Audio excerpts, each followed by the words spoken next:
Hello friends, how are you? আশা করি আপনারা সবাই ভালো আছেন। Facebook conversation API with server side tracking setup কিভাবে করতে হয় সেই বিষয়গুলো আজকে আমরা দেখব। ঠিক আছে, আমার চ্যানেলে আছে ফেসবুক পিক্সেল সেটআপ কিভাবে ম্যানুয়ালি করতে হয়, কিভাবে ডাইনামিক্যালি করতে হয়। এই ভিডিওগুলো এখানে প্লেলিস্টে যাবেন। প্লেলিস্টে আসার পর এই ফেসবুক কনভারসেশন এটা আছে যে এখানে আমি কমপ্লিট ভিডিও আপলোড করে রেখেছি। আপনারা চাইলে এখান থেকে দেখে শিখতে পারবেন।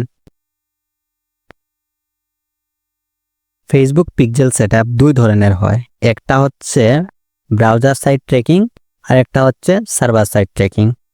এখন আমরা সার্ভার সাইড ট্র্যাকিং করব। ব্রাউজার সাইড ট্র্যাকিং মূলত বিডি ক্লায়েন্টের জন্য। অনেক ক্লায়েন্ট আছে বলবে আমি শুধু পিক্সেল সেটআপ করতে চাচ্ছি, আপনি কি আমাকে পিক্সেল সেটআপ করে দিবেন? সেই ক্ষেত্রে আপনি কি করবেন, আমার এই ভিডিওগুলো দেখে আপনি করে দিতে পারবেন। ডাইনামিক্যালি সেটআপ পর্যন্ত করে দিবেন। আর সার্ভার সাইড ট্র্যাকিং এটা মূলত প্রয়োজন হয় ইউরোপিয়ান কান্ট্রির জন্য। বাইরের যত সকল কান্ট্রি আছে তাদের জন্য সার্ভার সাইড ট্র্যাকিংটা প্রয়োজন হয়। এখন বাইরা কান্ট্রির জন্য কেন সার্ভার সাইড ট্র্যাকিং প্রয়োজন হয় সেই বিষয়গুলো নিয়ে একটু আলোচনা করব। দেখেন, ফেসবুক সবথেকে বেশি প্রায়োরিটি দেয় ব্রাউজারকে। ঠিক আছে, তাহলে এখানে সার্ভার কেন আসলো? ফেসবুক যদি প্রায়োরিটি ব্রাউজারকেই দিয়ে থাকে তাহলে সার্ভারকে ফেসবুক কেন ইনক্লুড করলো? এই বিষয়গুলো আমাদের জানা দরকার, কারণ এই বিষয়গুলোকে যদি না জানি তাহলে পরবর্তীতে আমরা কোনো একজন ক্লায়েন্টকে এক্সপ্লেন করতে পারবো না। ক্লায়েন্ট যদি বলে সার্ভার সাইড ট্র্যাকিং মূলত কি, কেন করব, বা এটা কিভাবে কাজ করে, এটা তুমি আমাকে এক্সপ্লেন করো। দেন আপনি যদি না জানেন তাহলে আপনি ক্লায়েন্টকে এক্সপ্লেন করতে পারবেন না যে সার্ভার সাইড ট্র্যাকিং কেন করতে হয় বা কিভাবে সে কাজ করে বা কি জন্য সেটা আমাকে সেট আপ করতে হবে। বলতে পারবেন? পারবেন না। ক্লায়েন্টকে বলা যাবে না, আগে জানতে হবে, দেন আমরা পরে এক্সপ্লেন করতে পারবো। দেখেন, iOS 14.5 যখন আপডেট আসে, iOS 14.5 বা iOS 14.0 যখন আপডেট আসে, তখন অ্যাপেল কোম্পানির ওনার একটা ঘোষণা জারি করে। সেই ঘোষণাটা হলো ফেসবুক পিক্সেলের মতো যে সকল ট্র্যাকিং সিস্টেম আছে সে সকল ট্র্যাকিং সিস্টেম আমার ইউজারদের ডাটা ট্র্যাক করতে পারবে না। এই ধরনের একটা ঘোষণা জারি করে। অ্যাপেলের ওনার ঘোষণাটা জারি করে ফেসবুক পিক্সেলের মতো যে সকল ট্র্যাকিং টুলস আছে বা ট্র্যাকিং সিস্টেম আছে আমার ইউজারদেরকে ডাটা ট্র্যাক করতে পারবে না। সেটা হতে পারে iOS ইউজার, সেটা হতে পারে ম্যাক ইউজার। এই ধরনের যত সকল ইউজার আছে বা অ্যাপেল কোম্পানির যে সকল ইউজার আছে এই সকল ডিভাইস ইউজারকে ফেসবুক পিক্সেলের মতো যত ট্র্যাকিং সিস্টেম মেথড ট্র্যাক করতে পারবে না। এই ঘোষণাটা দিবার পর ফেসবুক খুব চিন্তিত। আমি যদি ডাটা না ট্র্যাক করতে পারি, অডিয়েন্সদেরকে সঠিকভাবে নাই কালেক্ট করতে পারি, তাহলে আমার প্ল্যাটফর্মটা মানুষ কেন ইউজ করবে? আমার প্ল্যাটফর্মে তো মার্কেটিং হচ্ছে, সো আমার প্ল্যাটফর্মে সে ইউজ করে যেহেতু মার্কেটিং করতেছে, তার প্রত্যেকটা ইউজারদের অ্যাক্টিভিটি আমাকে ট্র্যাক করতে হবে। একটা ইউজারের অ্যাক্টিভিটি ট্র্যাক করে রাখতে হবে। আমার কাছে না হলে সে পরিবর্তে সে ইউজারের কাছে কিভাবে মার্কেটিং করবে? এই বিষয় নিয়ে ফেসবুক অনেক চিন্তিত। ফেসবুকের ওনার মার্ক জুকারবার্গ, অ্যাপেলের যে ওনার আছে, তারা দুইজন মিলে মিটিং এর অ্যারেঞ্জ করে এবং সেই মিটিং এর মধ্যে ফেসবুকের ওনার অ্যাপেলের ওনারকে বলে আমি তোমার ইউজারদের ডাটা মার্কেটিং পারপাসে ইউজ করব। যে ফেসবুক পিক্সেলের মালিক থাকবে, যার ওয়েবসাইট থাকবে, যে পিক্সেলটাকে ক্রিয়েট করেছে, যে পিক্সেলের ওনার থাকবে, সে পর্যন্ত এই ডাটাটাকে দেখতে পারবে না। সে পর্যন্ত তোমার অডিয়েন্সের ডাটাটাকে দেখতে পারবে না। এটা আমি তোমার পুরো হাইড করে দিব, যে সে কোন অডিয়েন্স ছিল, সে কিভাবে আসলো, তার নাম কি ছিল, এগুলো সে কিছুই দেখতে পারবে না। এইগুলো পুরোটাকে হাইড করে দিব। প্রাইভেসি অনুযায়ী আমি পুরোটাকে হাইড করে রাখবো।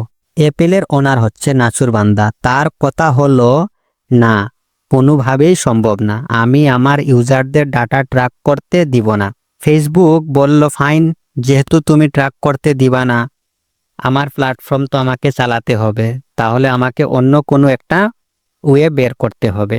তখন ফেসবুক কি করলো, সার্ভারকে ইন্টিগ্রেট করে দিল। কার সাথে? ফেসবুক পিক্সেলের সাথে, একটা থার্ড পার্টি প্ল্যাটফর্মের সাথে ইন্টিগ্রেট করলো বা জড়িত করার পর সে তখন iOS ইউজারের ডাটাগুলোকে ট্র্যাক করা শুরু করলো ফর মার্কেটিং পারপাস। এখন এই সার্ভারটা কিভাবে মূলত ডাটাটাকে ট্র্যাক করে, এই বিষয়টা আমাদের জানা প্রয়োজন, ঠিক আছে? বাট তার আগে যদি আপনার ওয়েবসাইটে সার্ভার সাইড ট্র্যাকিং না করা থাকে, যদি আপনি ব্রাউজার সাইড ট্র্যাকিং করে থাকেন, তাহলে কি হতো? তাহলে iOS ইউজার আপনার ওয়েবসাইটে আসতো, তাহলে ঘটনাটা কি ঘটতো? যদি আপনার ওয়েবসাইটে সার্ভার সাইড ট্র্যাকিং না থাকে অথবা কনভারসেশন এপিআই সেট আপ করা না থাকে, এখানে একটা পপআপ শো করতো। আমি আপনাদেরকে দেখাই, এইখানে একটা পপআপ শো করতো।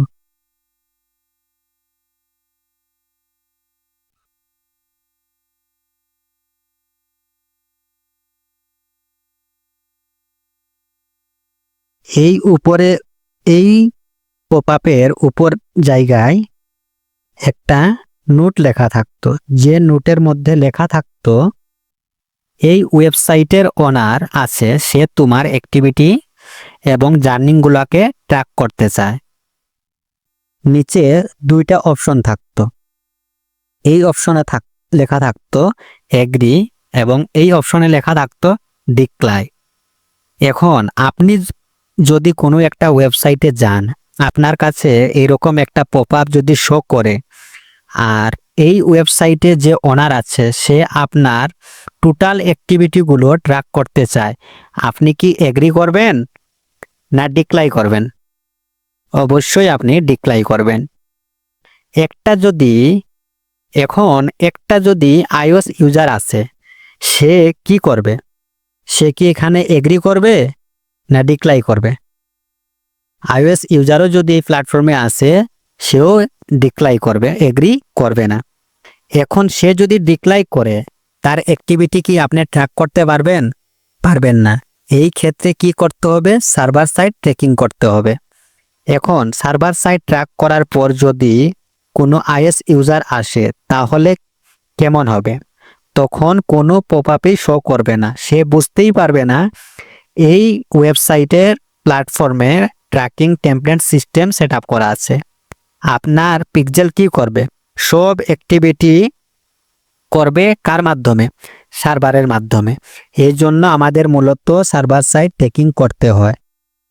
এর জন্য ফেসবুক সার্ভারকে ইন্টিগ্রেট করে রেখেছে। এখন সার্ভার কিভাবে কাজ করে এবং এপিআইটা কি, এপিআইটা কোথা থেকে আসলো, এগুলা আমরা জানতে পারবো পার্ট 2 ক্লাসে, সার্ভার ট্র্যাকিংয়ের পার্ট 2 ক্লাসে এটা আমরা জানতে পারবো। আপনাদের যদি এই ক্লাসটা যদি বুঝতে কোনো ধরনের সমস্যা হয় বা আপনারা যদি কিছু না বুঝে থাকেন, তাহলে কমেন্ট করে বলবেন, আমি আপনাদেরকে চেষ্টা করব সম্পূর্ণ ক্লিয়ারভাবে বোঝানোর জন্য। আর আপনারা যদি একবার ভিডিওটা দেখে যদি না বুঝেন, তাহলে নেক্সট আবার চেষ্টা করবেন ভিডিওটা দেখার, তাহলে আপনারা বুঝতে পারবেন। আমার ভিডিও যদি আপনাদের ভালো লাগে, তাহলে আমার চ্যানেলটা সাবস্ক্রাইব করবেন। আমি সার্ভার সাইড ট্র্যাকিংয়ের পর আমি গুগল মার্কেটিংয়েরও ক্লাস আমার চ্যানেলে আমি আপলোড করব। তাই আজকে ভিডিওটা এই পর্যন্ত। সবাই ভালো থাকবেন।